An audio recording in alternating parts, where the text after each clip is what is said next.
Hello and welcome to this episode of Walt's Manga Update, where I'm going to catch up on 3 weeks of manga. Don't let the length of the episode intimidate you. Don't worry, you can just go into the description and you can see little links to every section of the video for every review of chapters. Go ahead, just pick out your favorite chapters.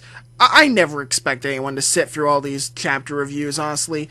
That's why I review so many series. I review them because I enjoy reviewing them, but I know not everyone reads every single series that I read, so that's why I like to put those little links down there so you can just go through, pick your favorite series you want to listen to, my opinion on, and, that way it works. It works for your convenience, folks.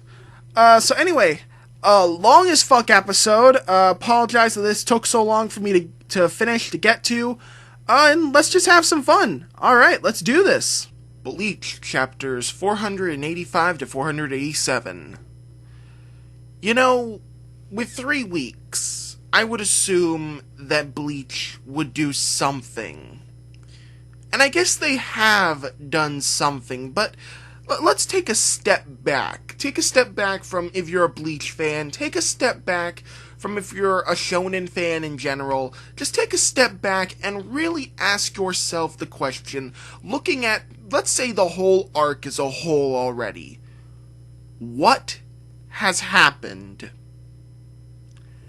One guy that we know nothing about, who I think only appeared once that got his ass kicked by Ichigo, he's dead. And we have no connection to him, so it doesn't leave any lasting impression on the audience. Hueco Mundo has been taken over. Now, okay, I will give them that. That does leave kind of a lasting impression because, let's face it, Hueco Mundo is home to the Arrancar, which was a very devastatingly powerful enemy in about 2 arcs ago. But here's the thing. I can't say it leaves much of an impact because the bad guys have proven to be nothing but just the most generic schlock you have ever seen in a shonen manga. I mean, literally, in the last 7 chapters, we've introduced 2 villains that have been introduced sitting with their arm holding their head up, leg crossed, just looking evil. Literally, we've had 2 villains introduced. Okay, and aside from Neil, who really is the only character I've recognized, we keep getting introduced to these characters who we think we know, but really it's been so long in the manga that, honestly, do you remember any of these characters just on your first impression, just off of your first look? I mean, this isn't like One Piece where they keep... Okay, let me explain the difference between One Piece and Bleach in their big casts. One Piece, it makes use of its big cast. It'll talk about characters who maybe aren't on screen. It'll show us what characters are doing. Hell, One Piece has perhaps one of the best systems for this in that it uses a page of its manga for a title screen, and it'll basically show an adventure of a side character who we care about. That's awesome. Bleach, on the other hand, you can go like 100 chapters during the Aizen fight went by where we didn't see Ichigo. And it was literally on these characters who we knew some by name from the Soul Society arc. Most, though, that was our first time seeing them fight, and I remember I could not remember their name. If I tried to describe a lot of those fights, I probably couldn't use the names of the characters. I'd have to basically describe them by their ability, by their power. And that's basically what's happening. And you want to know something? I think this is the arc that Kubo should have wrote right after the Aizen fight, and I'll tell you why. The Fullbring arc brought nothing to the table. So far, nothing has been brought to the table with the Fullbring arc, and something tells me nothing is ever going to come up from that again. This, however, feels like a direct continuation from the after the Aizen fight. And hell, if it was after the Aizen fight, maybe I'd recognize some of these characters, since we get mention of Aizen a lot. People are saying Aizen was weak to have had such a weak subordinates, because two of the characters who, here's another thing, I had thought these characters had died, and I've heard that, oh, you need to do some external reading to know what characters lived and died after Hueco Mundo. No! I'm not going to read those for the same reason I'm not going to read the Star Wars novels before every movie. I don't want to. I don't want to read novels, I want to watch the damn movie, and frankly, if you can't tell the story within the movie, or in the manga in this case, you're just a bad writer. It's not that I need to do reading, it's that you suck at your job. And so they're talking about Aizen, and okay, so I guess I haven't really explained what happened. So, you know Ivan, the guy that Ichigo fought? Yeah, he's killed off. He's just killed off in 485, along with another Arrancar who got his arm chopped off in the last chapter. So I don't even know if we know his name. I honestly did not care enough to remember it. Right. What else happened after that? Apparently, also the bad guys have captured another Arrancar who, I believe, if I had to guess who this was, because I don't remember off the name, but I think this is, they talk about Harabi-sama, who basically took over after Aizen. And if I had to make a guess, I would assume this is Harabi, because she's supposed to be of some importance that they captured her. And that's honestly all I can think of as to why she's chained up, why they haven't just killed her outright. And so, basically, Ichigo and group, Neil falls from the sky after they've talked about, the funeral of this one guy, Sakakibi, I believe his name was, or something like that. Which, by the way, I do like how Bleach handled that.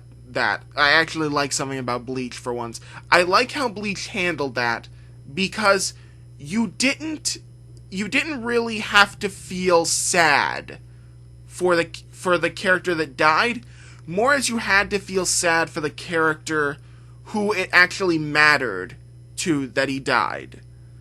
Because, just that one character felt pain, but it was over and done with very quickly. You understood that it did hurt him that this guy had died. That overall was delivered very well. So, okay, points there, Bleach. So, Neil and Poche, blah, whatever his name is, he's the little hollow guard that follows Neil, I forget. He's the thin one. I forget his name. I have such a bad time with Bleach and names, I'm sorry. So anyway, they go to Hueco Mundo, following... Oh god, I can't remember. You see, this is another thing about Bleach. I can't remember names of anyone. He's like the striped hat guy, who basically, he's kind of the Deus Ex Machina of the Bleach universe. That's honestly how I remember him. So I'm just going to call him Deus Ex Machina from now on. So Deus Ex Machina, Ichigo and group follow him into Hueco Mundo, and apparently some Arrancar standing up to this new group, which I don't even think has been named yet. I honestly don't, because I can't remember them throwing out a name for the group, so I don't think they have, which it kind of bugs me, because you'd think you want to identify yourself, like, especially during that invasion of the Soul Society. Identify yourself. Let them know this is the name that you have to fear, because it's kind of it's almost like the cliche bad guy thing to do, is to make people scared of your name. But anyway, I'm sorry, I was thinking on cliches for a while, and I was thinking, I'm curious now how many more cliches this arc is either going to break or make, because it's kind of split even. We've had two bad guys sitting in chairs looking evil, and we've had one broken. We have one cliche broken, so I'm kind of curious. Anyway, the last chapter, 487, ends with these 3 female Ronkars showing up to save the 2 little Aizen subordinates. And apparently they are 3 characters who are supposed to matter, but I honestly can't remember them for the life of me. So, yeah. It's just like I said, nothing has happened in Bleach. Nothing of relevance has really happened within Bleach. That's really all I have to say. Naruto, chapter 579 to 581.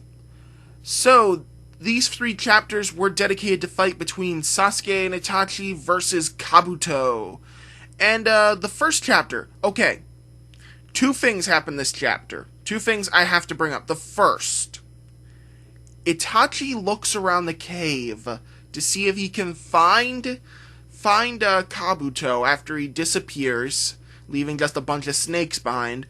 And so he looks around and he can see chakra. Now stop. Think about that. Itachi looks around the cave and he can see chakra. That's the power of the Byakugan, not the Sharingan. Now, I don't know if this is a mistake on the author's point, or if he's just trying to give the Sharingan another bullshit power during this fight, which we'll get to that in a minute. But that is a no. That's a no. I'm sorry, but that's just kind of the thing with these fucking eye powers. Like, I honestly don't know what to think of that, because that is the Byakugan's power. Neji, he trained using that eye with that specific power, developing a whole battle style behind it, and then all of a sudden Itachi can use it for no fucking reason. I want to know why. Anyway, the second thing that happens is that Kabuto goes into a Sage mode. Oh, that's right, folks. There are more than one Sage modes, and to be honest, I actually like this development. I really do. So, but here's the thing, though, and this was kind of curious. The way Kabuto spoke about it, there are basically only like 3 places where one could become a sage. And I'm guessing that's the frog, the snake, and the third one I'm not sure about, actually. Would it be Slug? Because that's what Tsunade learned. Not sure, to be honest. We may have to get back to that in a time. But anyway, so he becomes Sage mode and claiming he's a dragon now, which I gotta admit was a pretty fucking awesome scene. And then next chapter was bullshit. So, here's what happens. So, Sasuke and Itachi cannot lay a finger on this guy because he uses like this special screech or something to basically cause their senses to become disoriented. So, they can't use their Sharingan. So, no Genjutsu this fight, hopefully. I'd appreciate no Genjutsu this fight. But anyway, so basically, Itachi asks, hey, you remember when we tried to fight that boar a long time ago? And Sasuke's like, yeah. And then, fighting Kabuto, they perfectly recreate a fight they had with a boar years ago.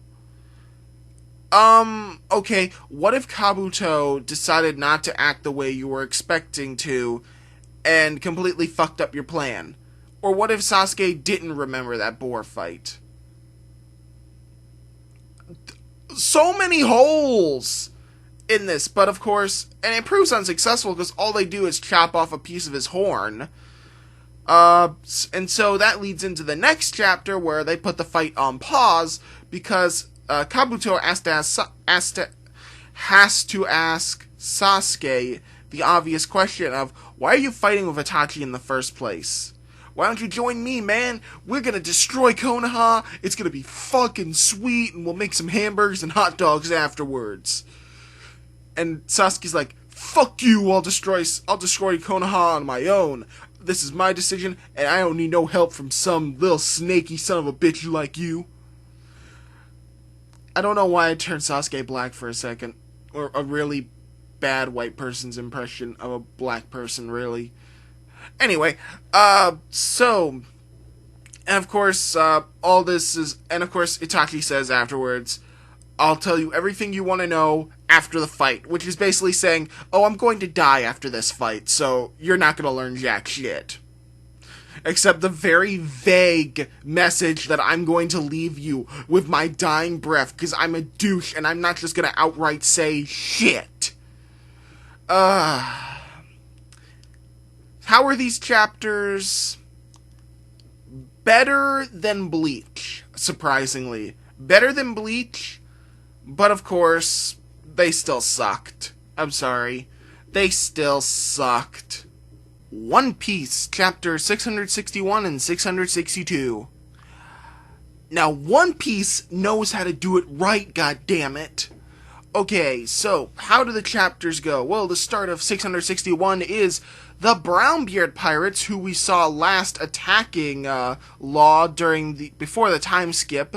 They have been transformed into Centaur people as well, and so now they're fighting off the Straw Hats, who are trying to make their way over to the ice side of the island. Yeah, I don't know why I forgot island for a second. I'm sorry. And of course, they get their asses kicked. Not by those Straw Hats exactly, but Brook sneaks up and freezes all of their barrels so it blows up in their faces, which was just an awesome haha moment. And of course, after being dropped in the water by their gunfire, the Straw Hats look upon these men and they say the best line ever. Warm clothes. Oh god. Demonic Straw Hats are demonic. Meanwhile, at the factory base on the cold side, further into the cold side of the island, Frankie, Nami, Sanji, and Chopper are trying to escape from Law and Smoker at the front door. However, Law uses a special power on them that, I love this, causes them to swap bodies. Oh yes, that is hilarious. Now let me explain just who's in whose body. Now, it was obvious that Sanji is in Nami's body, but let me go over the other three because I love these. So, Nami is in Frankie's body. I'm just going to hang on that for a second. Let me repeat that. Nami is in Frankie's body. Chopper is in Sanji's body. And Frankie is in Chopper's body. That is comedy. That's funny. That Nami is in Frankie's body, I think, was the best choice this author could have made. That is fucking great. But anyway, so, of course, this leads into the next chapter, where we get perhaps one of the best fight scenes we've seen in a damn long time in One Piece. The fight between Smoker, Vice Admiral Smoker, he's been promoted, against Shichibukai, one of the warlords, Law. And oh fuck, was it an awesome fight. It just, everything was flying around, sword slashes, smoke flying everywhere. It, honestly, my words cannot describe how great this chapter was. It finally ends though, and I can't describe this, with basically Law shoving his hand through a rock and grabbing Smoker's heart in a box. Like, you see his beating heart in a box. Now, really, I don't think that's gonna kill him. Because at first I thought, oh my god, Smoker's dead. But no. Because there's always with a Law's power, it doesn't seem like, unless he's really trying, you can die from it. Because, he's chopped people. The way I think about it like a Buggy's power almost, except he can put it on other people. Whereas, he can remove people's arms. However, the blood will still continue to flow, kind of like Portal. It'll pass through, it'll pass through the veins and stuff perfectly fine. Like it's going through, just a portal of some kind. So I don't think he's gonna die from this. Mind you, it was still some great imagery to just see him holding Smoker's heart in his hand. And of course, that chapter ends with Luffy recognizing Law as the person who saved his life during the war, and immediately charging up to him saying, "Hey, buddy!" That was fucking great. These 2 chapters were awesome. I love One Piece, man. It never disappoints. Like, not like Bleach. Bleach and Naruto have just gone downhill, but One Piece is still the great manga that I started reading. Fairy Tail, chapter 276 through 278. Alright, so 276, named Chariot, is basically, I only remember that because the name of the game in this chapter is Chariot, where basically you have to run on a moving chariot straight to the finish line, and basically we find out that being bad with transportation is not just Natsu's thing anymore, as all real Dragon Slayers are affected by it. Even Luxus, who's a fake Dragon Slayer. That's actually pretty funny. So basically, Quattro Cerberus, Bacchus, who we'll be talking about even further in a bit, he takes the first place, along with everyone else getting their own place. And of course, the 2 Fairy Tail teams, and Sabretooth, who decided to send their Dragon Slayer out, have sadly been left in the dust. And of course, Sting is like, "Oh, I give up. I'll take 8th place. I don't want to do this anymore." As Natsu and Gajil are still struggling for 6th place. And of course, Sting has to ask, "Why are you still trying so hard when you know you've already lost?" And of course, Natsu answers, "It's for the sake of our comrades!" And Sting, as he walks away from the game with 8th place, goes, "For the sake of your comrades? That's just trash." Oh, gee! A person in Fairy Tail that doesn't believe in the power of love and friendship? Golly gee, folks, I hope he's not beat with the power of love and friendship. I'm sorry, this character is so fucking generic for a villain in Fairy Tail that it literally hurt me to read those lines. This is, stupid! You stupid! Stupid hoe. God damn it. But anyway, more importantly, the next 2 chapters were awesome. 277 and 278, basically, the first fight is between, this Kurosaki of Raventail and this one member of Lamia Scale who used to be a villain, but I can't remember his name.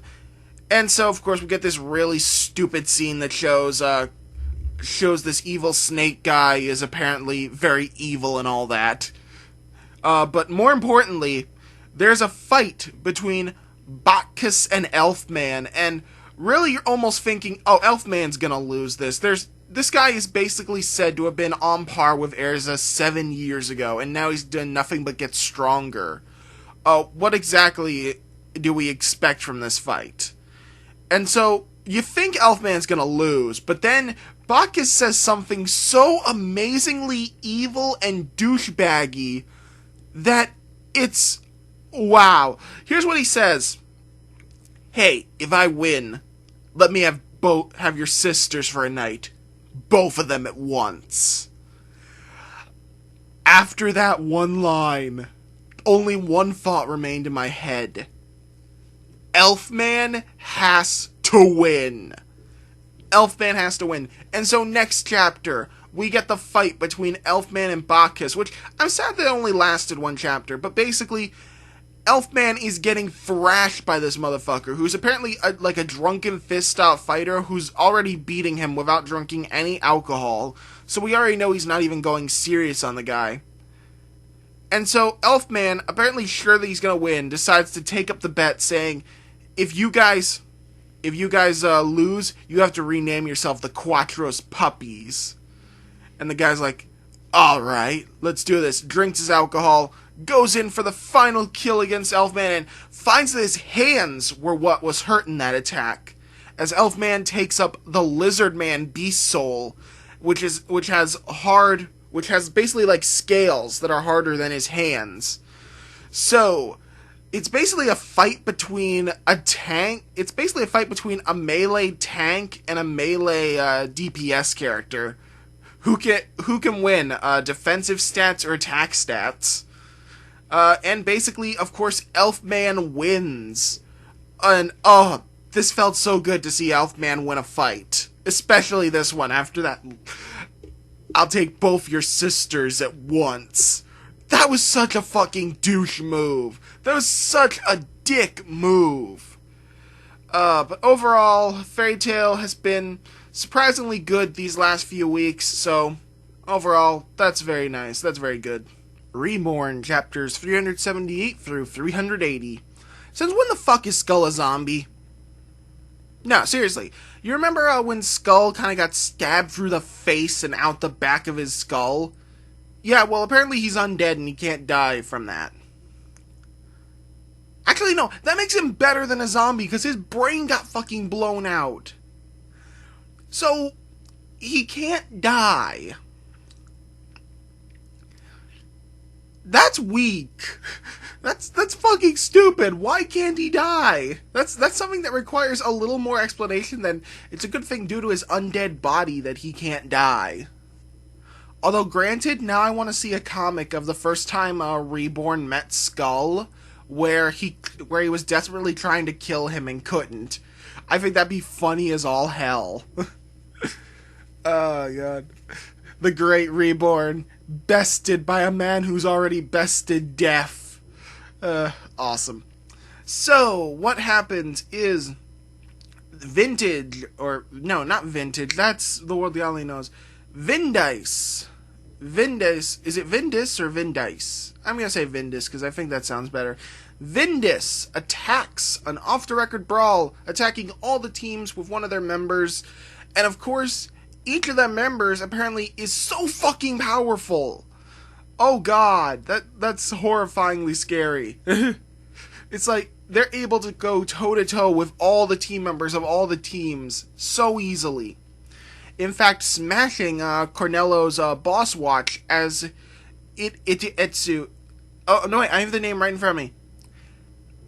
Okay, how the fuck do you pronounce this? Iemmitsu. I get Mitsu. Emetsu. I have no fucking clue how to say that. Anyway, Emetsu loses his boss watch protecting his wife, and thus also he reveals that Cornello was trying to win the curse removal for his love, the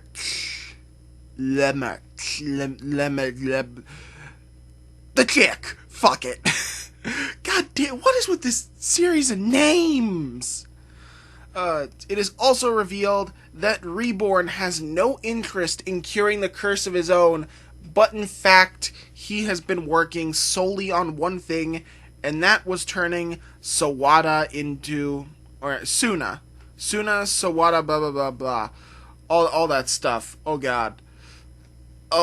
His name, oh no, it's Tsunayoshi Sawada. That's his name. Okay, so I was right in saying Sawada. Turning Sawada into a great 10th Vongola boss.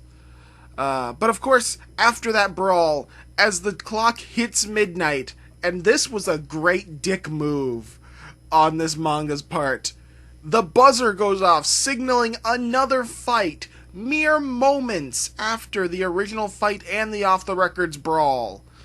And now, the only teams left are Team Bermuda, with all 6 of its members being Vindis. I swear to God, I'm getting so mixed up on my pronunciations this round. Vindis's guards, who are apparently fucking strong as gods, apparently. Good God. Able to take on everyone just one-on-one. Or not one-on-one. 1-on-3, 1-on-4. Able to take down almost all of Varia on their own. And of course, attacks all the remaining boss watches with 3 of these motherfuckers now. So basically, everyone's kind of screwed. These were some good chapters all around. Nothing really to complain about except Skull being undead when we've had no. I don't get it. Fuck it. Skull's undead. Skull is stronger than a zombie. Skull is the new breed of zombie that will keep going even after its brain is blown out. Everyone, run the fuck away. You are dead. Nothing you do can stop this zombie. You're fucked. Toriko, chapter 180 through 182. So, Toriko and Komatsu find their way to the Disappearing Cuisine restaurant, a 10-star restaurant said to be one of the hardest in the world to locate. And for good reason, because when they step through the door of the restaurant, they are thrown right back into the forest. And then the restaurant reappears in front of them, as they learn the only way they can get in is by presenting the proper honor to the restaurant, by clapping their hands together and bowing. This allows them entrance into the restaurant. However, every item on the menu needs a certain etiquette and basically delicate touch to it, which requires much food honor.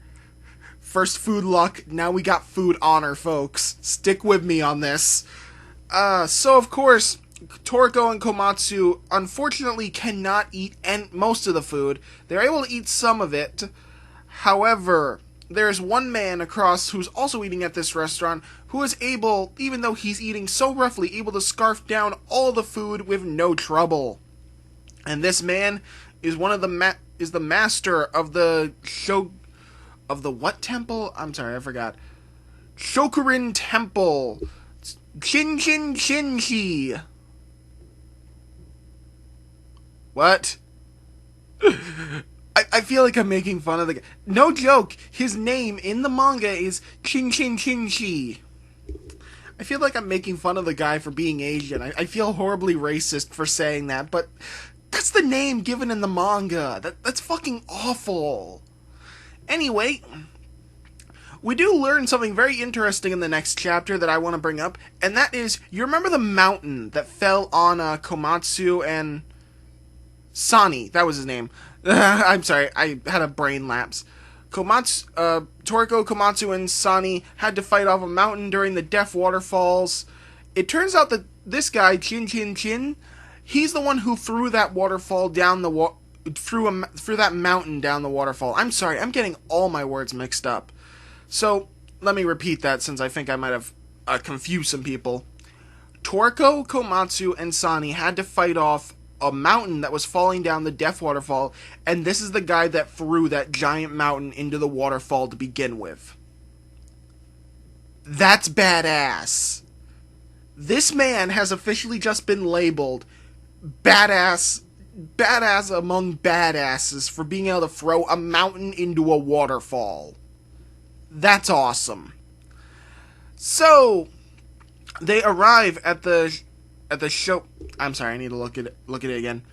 Shokurin Temple, only to find that not only will it disappear unless shown the proper honor, but it will in fact attack anyone who does not show it the proper honor, setting itself ablaze when some of its students drop their food honor for just a second. And of course, Chin, being the badass of badasses, uses a technique Toriko has not seen yet, the spoon technique, to scoop up all the flames in his hands. Something tells me this is going to be a big arc, and that Toriko is going to get to learn some new cool moves from this arc, and I am so looking forward to it. But yeah, he scoops up all the flames in his hands. And then we move on to the next chapter, where we find out that the Shokurin Temple is also part prison for the prisoners that aren't to be just killed and thrown to the slaughter if they're still alive. Basically, they go there and they are to relearn their food honor, and if they can't learn it and they try to escape, they get lost in the forest, so there's no way for them to even make it back. However, if they can make it out, if they can learn food honor, then they are basically rehabilitated and introduced back into society. That's pretty damn awesome, actually. It's nice to know that they don't just kill every single person that commits a food crime. Because that's kind of the impression you got when you visited the Honey Prison, like, I think 50 or 60 chapters back to get Zebra. That was kind of wow. So, what else can I say? Oh yeah, so they find the bubble fruit, just lying around where anyone could grab it. However, not anyone can grab it, as the minute Toriko even looks at it with the intent of eating it, it pops. All the bubble fruits pop, and of course he has no idea what happened, but everyone looks on as like, you need the proper food honor to capture that ingredient. And so, Chin Chin Chin's assistant master challenges Toriko to a fight, saying, I won't hurt you too badly, and that is the end of these 3 chapters. Overall, I think this was a great beginning to an arc. We got to see a lot of awesome things. We got to see a lot of great foods that are definitely going to emphasize the need for food honor. And also, one thing that Chin Chin Chin mentions is that long ago, apparently you needed a lot of food honor or you would have starved to death in the world. Basically, he's talking about back in prehistoric era for their world. So that makes me think, since the gourmet world hasn't really been explored, like, basically, they only live on 10% of their world, and the gourmet world takes up 90%. So I imagine that food honor, this is basically necessary for them to go into the gourmet world, because in a way, it's like there's like only 10% of the world is modernized. The 90% is basically still in the prehistoric era. So, I'm assuming that this is the reason that they are still here in the human world, because they must learn food honor, along with their food luck. Don't forget the food credit cards, the food batarangs. I'm sorry, I'm going into a different movie. Overall, they were great chapters, and I am looking forward to this arc. The World God Only Knows, chapter 182 through 184. This was an interesting set of chapters, and for all 3 you have different reasons. The first chapter was interesting because, as we all remember in the last chapter that I talked about, Chihiro revealed to Ayumi Katsuragi's plan for capturing her. And of course now Ayumi slapped the fuck out of him, actually breaking his apparently indestructible glasses, or at least in the anime, his glasses are basically indestructible. I've recently been watching the World God Only Knows anime, and nothing anyone does breaks his fucking glasses. Those things are industry built. It's amazing. But of course, apparently Chihiro did this on purpose, because now the relationship between Chihiro and Katsuragi is now out of Ayumi's heart, and she says, so long as Kima doesn't lie, Ayumi will forgive him. Now, actually, I like this. I actually really like this, because that's basically... Okay, why do I like this? I should have had this fought out, but basically... It kind of is weird, though. Okay, let's start from right back. First off, she gave the most evil-looking face during chapter 181 when she was revealing this.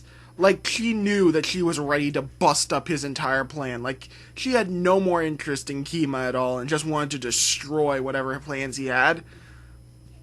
But now I think that was just basically a misreading.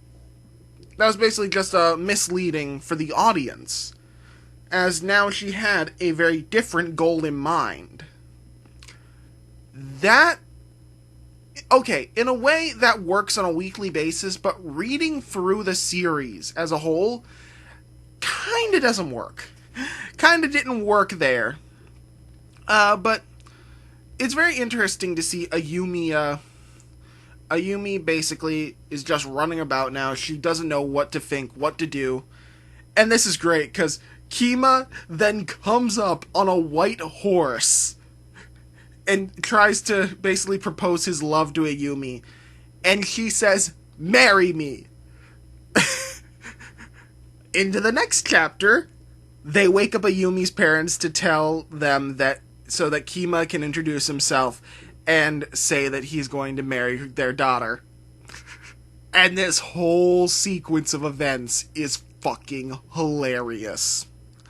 And so that's basically the whole chapter. And Ayumi says, I will marry you if you say you love me. And so he says it multiple times. However, what she means is, he has to say it with meaning, with actual meaning. So no game lines, no lines from games. He has to mean it. We're fucked. We are so fucked. And so, chapter 184, Vintage is on the move, stabbing a clone of Nora. Nora right through the gut, too. That was awful. And so, basically, there reveals that there are a bunch of Kima and Ayumi clones all throughout the city, all just keeping Vintage running about, while Katsuragi finishes his plan. And basically, that's the whole chapter. So I kind of don't like that they put a break into this, because this was going very much fluidly. It was just kind of moving along very well, and then this chapter kind of just put a halt to all the tension for me. Like, okay, there are some chapters that do a good job building the tension, but this one I don't feel did that. So overall, the first two chapters, amazing chapters. The last chapter, though, kind of kills the tension for me, so let's hope that the next chapter can pick it back up. Nisekoi, chapters 19, 20, and 21. Okay, so chapter 19 I can blow over very fast. It's basically a comedy chapter where Ichijo is feeling sick and Kurosaki and Odonera come to, see that he's feeling better, and so they decide to cook for him. And of course, neither of them know how to cook that well. So they both present him with this food that's guaranteed poison. And so because his henchmen, gangsters, the Yakuza that live with him, I think that's the best way to put it, Yakuza that live with him walk in, he has to eat it, and so in one go, he scarfs down both in 2 seconds flat. And then he proceeds to pass out. That was great. That was honestly a really good chapter. Like, I know I've said Nisekoi is not the best series for comedy, but this series knows how to do one good chapter every now and again. I wish I could say the same for chapters 20 and 21, which are basically the same storyline. So, so how do I explain this? Do I want to go in? Yeah, I want to go into this. First off, you know how I've said I don't want Tsugumi to be a love interest? She's a love interest. Well, a one-sided love interest. Ichijo hasn't shown any feelings for her, but Tsugumi has officially, without her consent, Ichijo has become like her first love, and so she refuses to accept these feelings for him. And that's all well and fine. I guess if it's just one-sided, I can deal with it. Especially since she's denying it like the plague. However, something else happens about this. Tsugumi is talking about Kurosaki's first love, and how she met him when they were very young, and so she ends up finding a diary from 10 years ago, and I think, oh, okay, that's neat. And so they're talking about how they were always hanging out, and how eventually she had to leave, and how they made a promise. And here's one thing I need to mention. There was one passage talked about where a wild animal, a dog, attacked her, and that he defended her and got a scar on his head because of it. And so in chapter 21, there's a little comedy that I didn't really find very funny, but Kurosaki and Ichijo bump into each other, and what Kurosaki found in the diary is a key that matches something that belongs to her first love.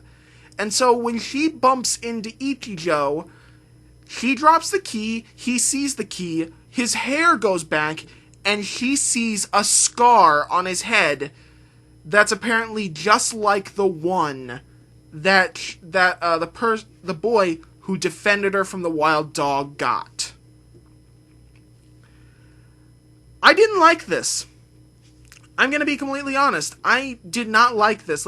I thought it was very unique to the story, that just so happened that Onodera and Ichijo both, he had a locket, she had a key, and that they both were hiding this fact from each other. I thought that was a very nice little twist to the story. Maybe the key fits, maybe it doesn't, maybe it turns out they both kind of made the same promise, and so in a way they'll just keep supporting each other. But in a way, I thought Kurosaki and Ichijo's relationship, the way it was enough. They already were thrown into such a bizarre situation with enough chances for them to really get to know each other, interact. You can already tell that from the beginning of this series, they've definitely grown, they don't love each other more, but they've kind of grown more of a respect for each other, I can say, would be the best, I think that's the best way to put it. And to just suddenly throw this out there that she might have been the girl Ichijo has been holding onto that locket for, I don't know, like, I don't think I liked that. Like, okay, we all know that eventually there's gonna be a key, and it's gonna go in the locket. I think that's pretty much a defining characteristic that's going to happen in this story. That and Claude and Ichigo is going to get into a fist fight. At least I hope that happens in this story, but that's a talk for another time. I'm sorry. Just wanted to mention that, because I just this week read the one-shot that this story is based off of. It is so different. It is so different from this. You have to check out the one-shot for Nisekoi. It's amazing. I'll link it. I'll link the one-shot. You've got to read it. But anyway, so that's just it. That's the big thing that I don't like. It's that they already had such a unique relationship as it was, and there was definitely signs that you could say they might end up being a relationship. They might, in a way, maybe Odonera the key would fit in her locket, but they realized that their love was a crush, but it really wasn't anything that they can truly build off of any further. Or at least maybe Ichijo realizes that he loves Kurosaki more than Odonera. Or, I keep saying Ododera, and I mean Onodera. It's a weird name, I'm sorry. It's just, I don't feel that you needed to introduce another key. And it just suddenly revealed this whole scar thing. It feels like, here's the thing. I'm not completely sure if this is right, but supposedly, the rankings in the table of contents for a story, that's often how a story ranks in the votes and such. And this is going completely off of Bakuman knowledge, so I have no idea if this is correct or not, but Nisekoi, I think, has been doing very good in the magazine, so I don't know why it feels like this story is trying to rush something. It feels like it's very much trying to rush this romance, which I don't feel is necessary. I think it's already going at a very steady pace. I don't see this story lasting forever. A romance can only go on so long before eventually you just gotta yell at the manga. Just fucking pick one already. But still, I feel that this story, it's trying to rush itself a little too much into something, and in the end, I think the story is going to suffer for it. So overall, the first, chapter 19, funny chapter, I found it enjoyable. 20 and 21, I'm sorry, no go for me. I did not like that. Bakuman, chapters 172 to 174. What did I say? What did I say during the 171 chapter review? I said there are changes. There are subtle changes between the anime and the manga. And you know what? I was fucking right. Azuhi goes in for her audition. She has not read the script at all. She's going straight off the manga. And she fucked up a line. I'm with the internet on that one. No, she fucked up. She did not do her job as a voice actress. She should not have got the part, which, by the way, she got the fucking part. Because, you're gonna love this, folks. Apparently, the director of the thing said, yes, she got the line wrong, but that's only because she was going by the manga, and that the way she said it makes more sense than what they wrote. Fuck you! I spit on my fucking mic, by the way. It's like a little glob of spit there now. Fucking great. I'm gonna have to deal with that for the rest of the recording because I touch this damn thing. It's gonna go... Not crap. Doing that, I spit on it again. Okay. So, yes. Azuhi got the part despite the fact I don't think she should have got it. But that's only one chapter, folks. So next fucking chapter, we get, of course, they say they can't get married because what if the world ends tomorrow and the anime doesn't play? Fuck you. I just hit my goddamn mic. Hold on. Sorry about that, folks. I hit my mic. I was so pissed by that, I hit my mic. Out of frustration. So that's what that was.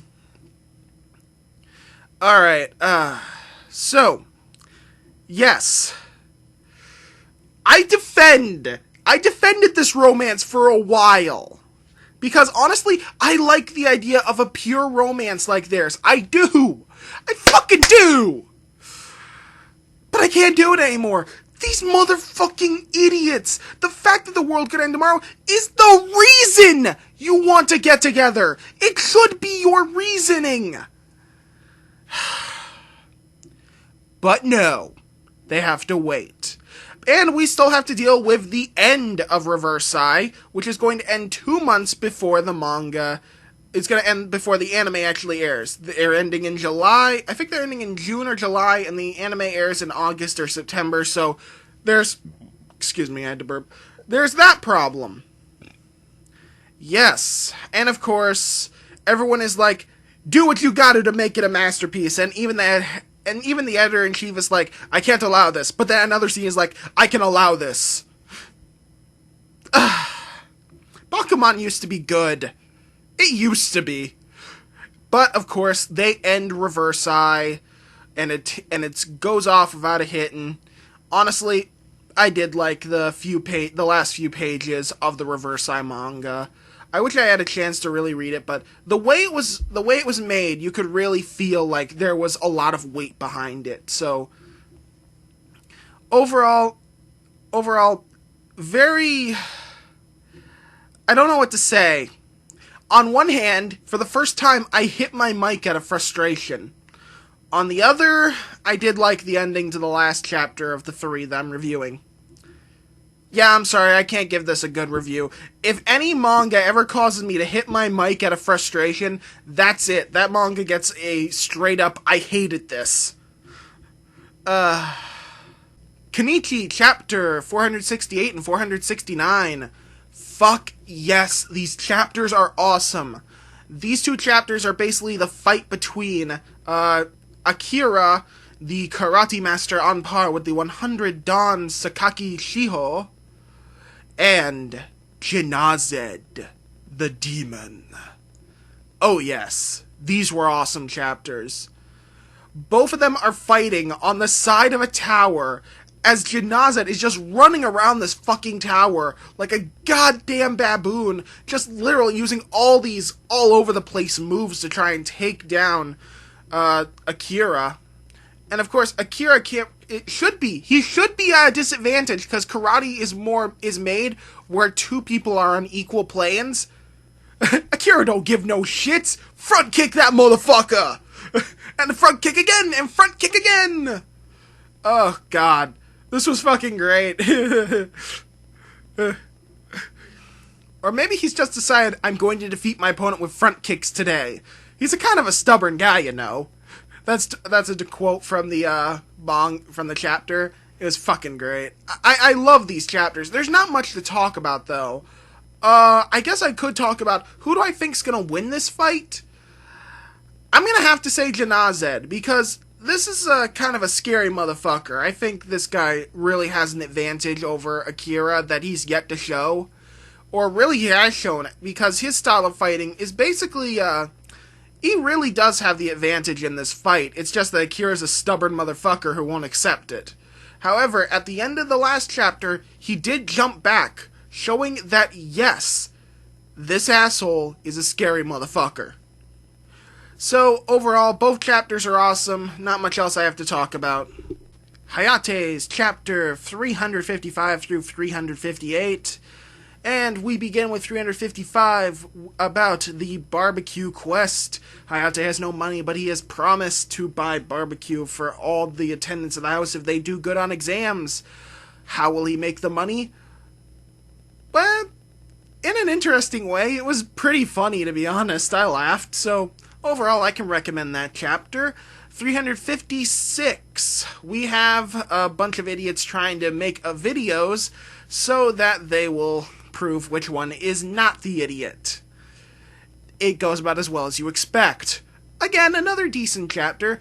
And 57 and 58 are both chapters featuring the same subject, and that is, Ruri-chan. No, that was from Nisekoi. What's her name?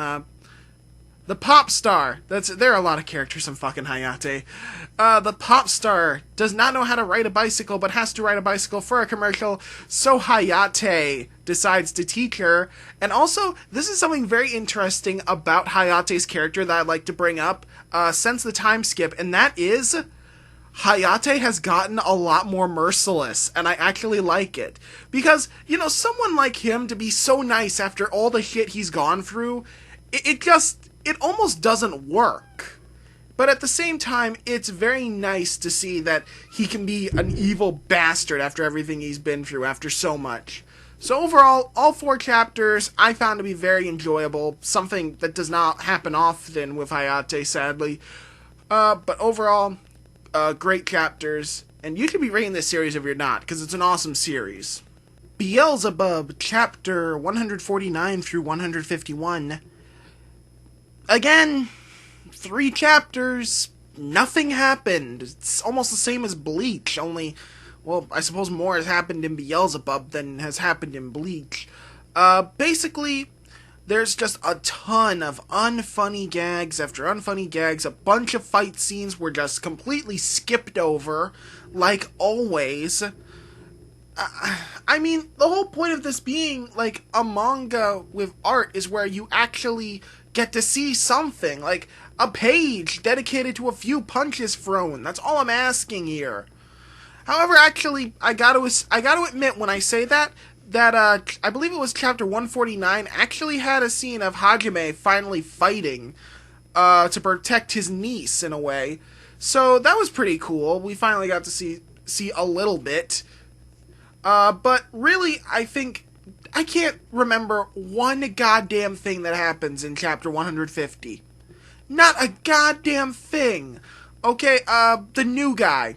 This new guy who carries a kid on his back, he basically wants to go on a date with, Kunida, I believe her name is, and Oga is forced to tag along, and Hilda tags along because he goes where BL goes, and basically, this new guy, he gets really pissed off at Oga for having 2 hot chicks with him, and now he just wants to kick his ass, and actually, the most eventful thing that happens is in chapter 151 at the end, we get some hints that this new guy is actually using demon powers the same way Oga does.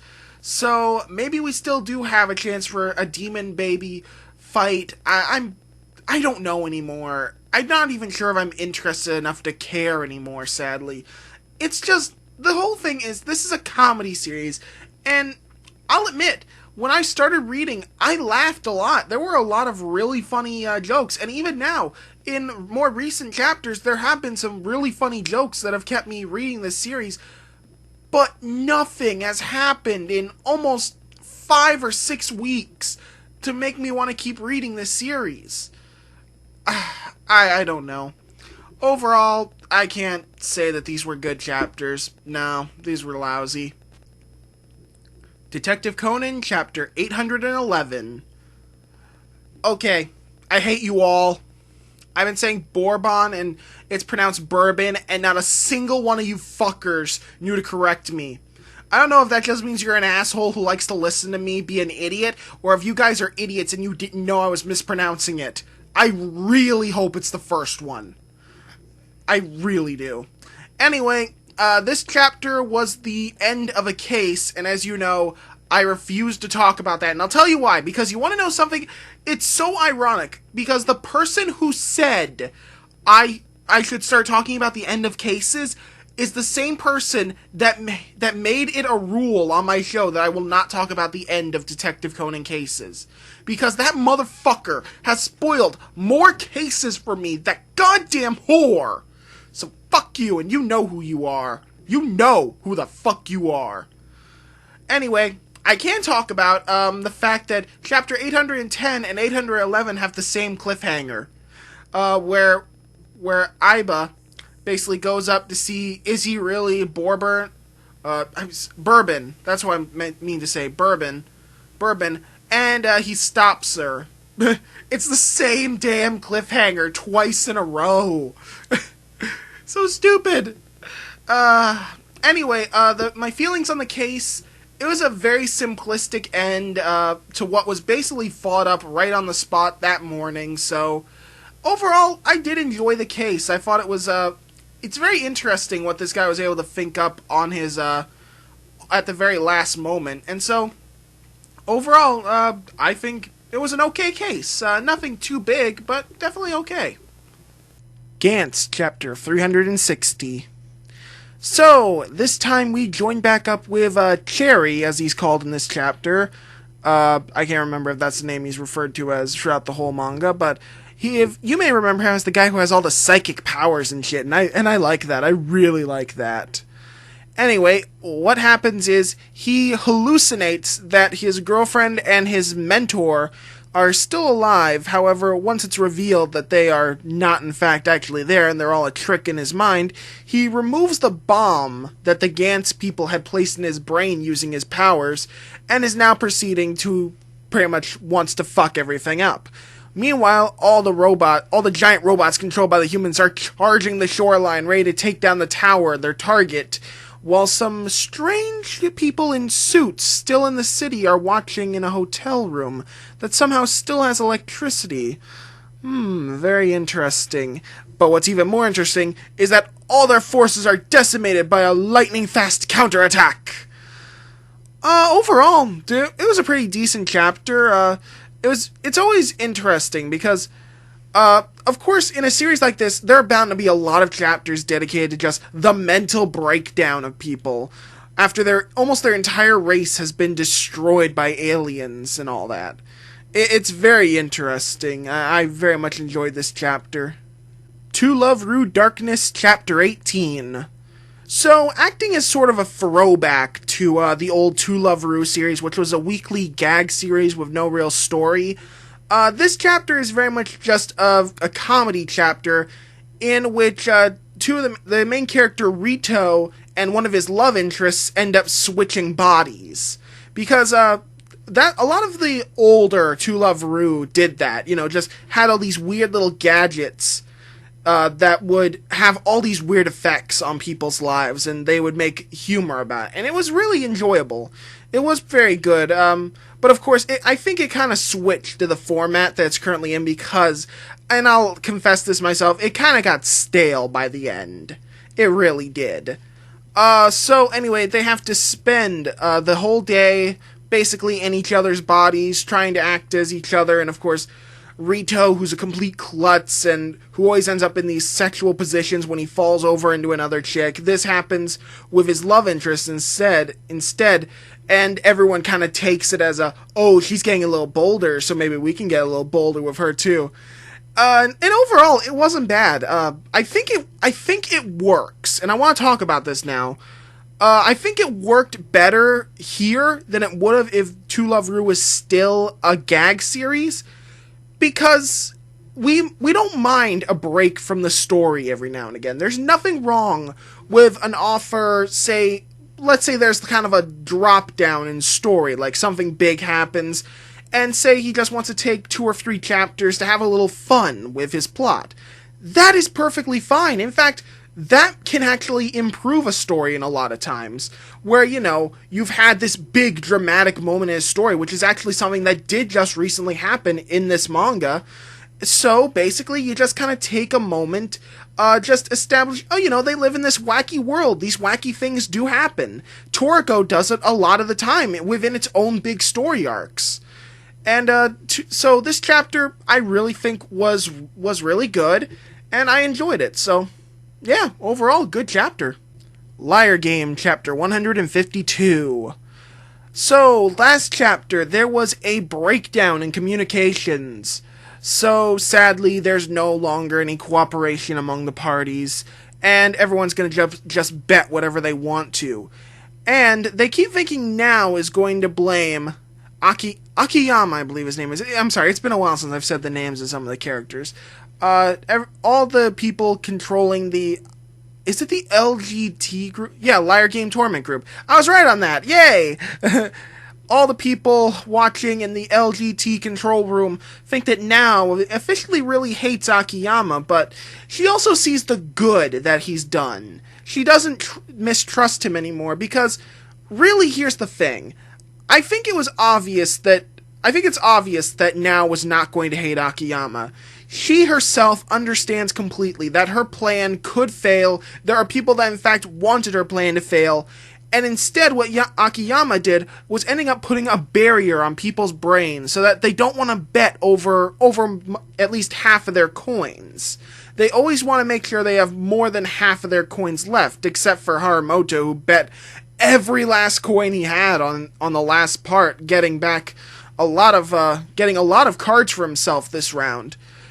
So overall, it just shows that Akiyama and Now, they definitely have a trust in each other, and even though Now's plan may fail, and even though it's because of Akiyama that her plan did fail, it's obvious she could see it was falling apart, and that Akiyama really did what he could for damage control purposes.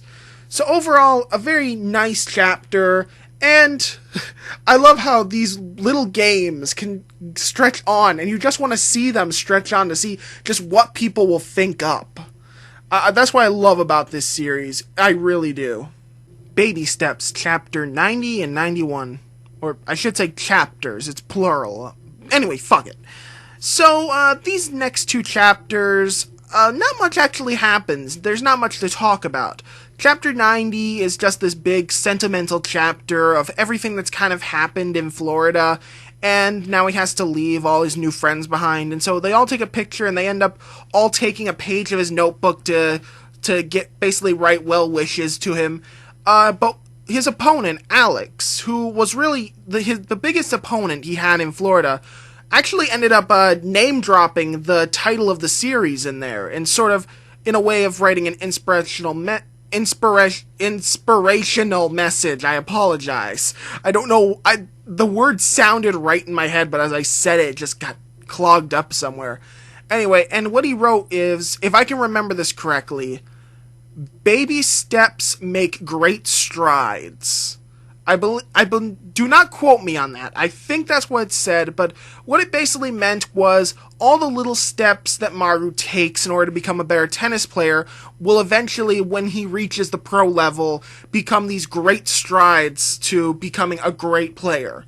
And so I think really that was a great message for him to write in his notebook, and definitely something I think that should come back up.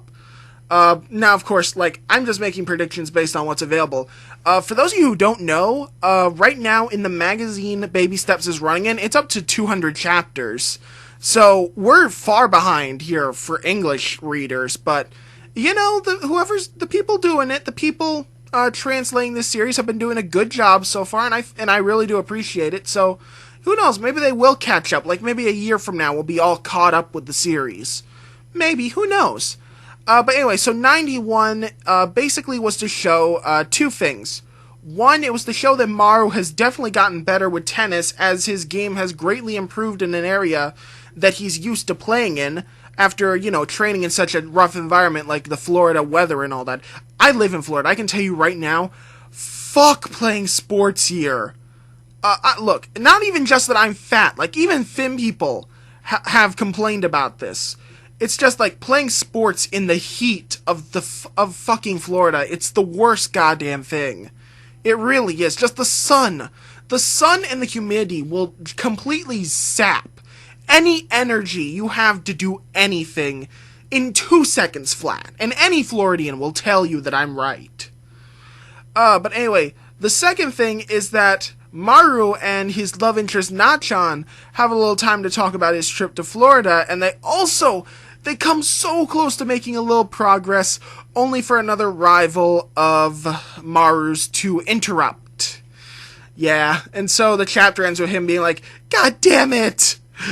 So, overall, it was 2 good chapters. I guess there was a little more to talk about than I actually thought. But yeah, overall, 2 good chapters. Very much just wrapping up kind of the Florida arc, I guess you could call it, of the series. And hopefully that means we can jump right into the next tournament of this story. Or who knows, more training. That's basically all this story is anymore. It's tournaments and training.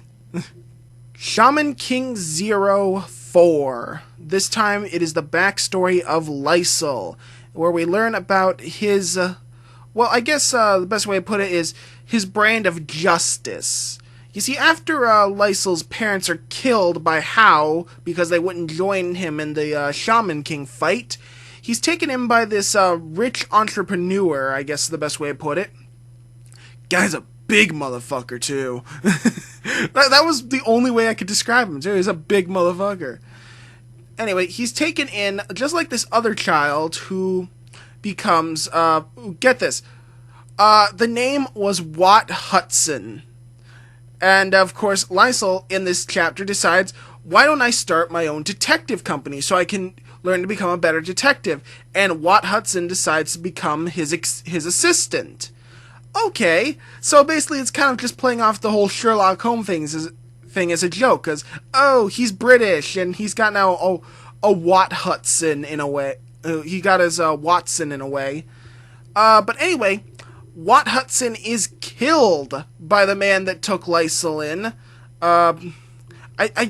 His name was mentioned, but I can't remember it. I'm just gonna call him Big Man, because trust me, if you read this and you saw what he looks like, he's a big man.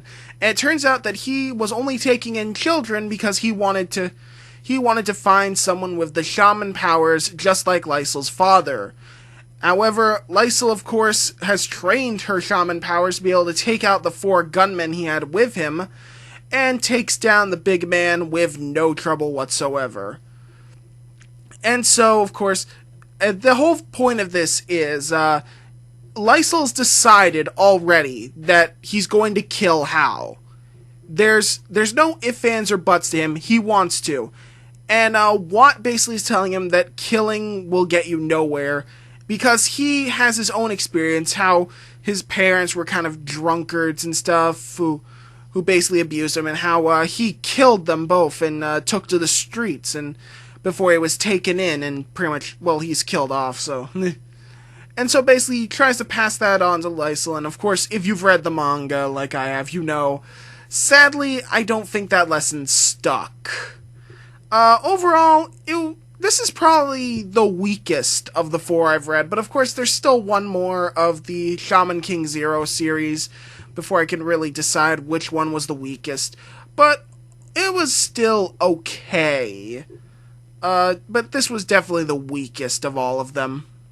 Eureka 7 Astral Ocean, Chapter 3. So, this chapter begins with Jiro busting into the house where Ao is being kept, and basically calling out all the parents for not solving their own problems themselves, and rather just blaming it on Ao and his mother. And, of course, we find out that the man holding Ao captive was in fact Jiro's father. Kind of a nice touch, actually. A little cliched, but still was handled pretty well. So, Jiro and his friends all help Ao escape, hoping that he will get back into the robot and help fight off another monster heading for the island. However, Ao, seeing that controlling this monster makes him the most hated person in the world, it's understandable why he doesn't want to. So, of course, he returns home to his grandfather, who tells him whatever he decides is perfectly fine. And I think I really like this part, and that is, there's a little kid that runs up to him to thank him for protecting the island, and of course, his mother doesn't see it that way. He sees him as, you know, like the devil, like everyone else on this island. But the kid interjects with, but he saved the island, he's the hero, right? And he holds up this book that's a legend about a giant monster that protects the island from evil. And in a way, I thought that was really neat, how basically the people who don't want to deal with all their problems just use him as a catalyst for all that, while the kids really see it for what it is, that he was just protecting the island that he loves. Granted, this is a common theme in a lot of media. Like, a lot. Like, isn't it always that the kid somehow know? I mean, there was a whole cartoon series about that. You know, the kids seeing things for what they really were. Like, I think it was Conan Kids Next Door that kind of just took that and made it a giant parody of that. But really, isn't that like how it always is, where kids kind of can see the big picture while adults kind of can't? I mean, that's such a big thing, and like especially with supernatural series like this. But anyway, so the chapter ends with Ao deciding to get back in the giant robot thingy to fight off the evil on its way to the island, which is really fucking big. So what did I think of this chapter? A lot of the ideas in it were cliched, but they were handled in a way that it was really kind of a cheesy and corny basically, the whole plot line is turning very much into cheese. And if you like a cheesy manga that you know is going to have a happy ending at the end after the hero goes through a lot of hardships, then this is totally your manga. And if that's the case, and I really do like a manga like that, so I have to say I like the chapter, but if that does not sound like the manga you want to read, I would not recommend picking this manga up. I just wouldn't. And of course, to finish out this giant fucking episode of Walt Manga Update, as I usually do, Addicted to Curry, Chapter 94. So, as we remember from last chapter, which was a month ago, longer than a month now actually, Yu's father has decided to close down the curry restaurant and move his family somewhere else, basically to relieve them of the stress of it all. And, fair enough, yeah, after you leave your daughter to run a curry restaurant on her own, I mean, let's face it, that place would have been gone like a lot longer if Makido didn't come out of nowhere. However, after so long, Yu has become attached to it and she doesn't want to, and Makido asks for one last thing. On the final day of the restaurant's opening, him and Makido can have a curry cooking contest, and the judges will be everyone that walks into the store on that day. So, of course, with just that one last request, he accepts reluctantly and decides, okay, last day, we'll have this contest and we'll finally put this behind us. Because Makido's been trying to beat this guy for a long time, and this is the first time in 5 years he's been able to challenge him. This is actually what the whole manga's been building up to, and I don't know why I don't sound a little more enthusiastic about it, because I am actually. I want to see this end happily. So, of course, Makido has no plans of letting the curry shop be closed. However, he really doesn't have a plan to keep it from not being closed yet. So, I guess he plans to build off of something that happens during the curry cook-off. Because as we know, curry can solve all problems. It can, and it has. So, overall, I think this was a good chapter. Yeah, it was a good chapter. Yeah, I don't really have anything else to say. It was a decent chapter if you're a fan of Addicted to Curry. And that's it, folks. I am caught up on 3 weeks of manga. I am so sorry this episode was so late. God, this episode was a bitch to make, I'm telling you right now. Especially since I decided to record it on the 2 busiest days I'll have the entire week. But stay tuned next week, Monday, when we'll be back to normal, revealing 1 chapter per series again, thank God. I pray Baby Steps doesn't have multiple chapters that week. So, be sure to subscribe if you enjoyed. Of course, a new Walt reviews will be coming out next week as well. And of course, on time, Walt's Manga Update for once. So, I'll catch you all later. Be sure to visit my blog, pixelsmackdown.wordpress.com. Fuck it, I'm rambling now. I'll see you all later. Bye. Oh, and before I forget, keep on reading.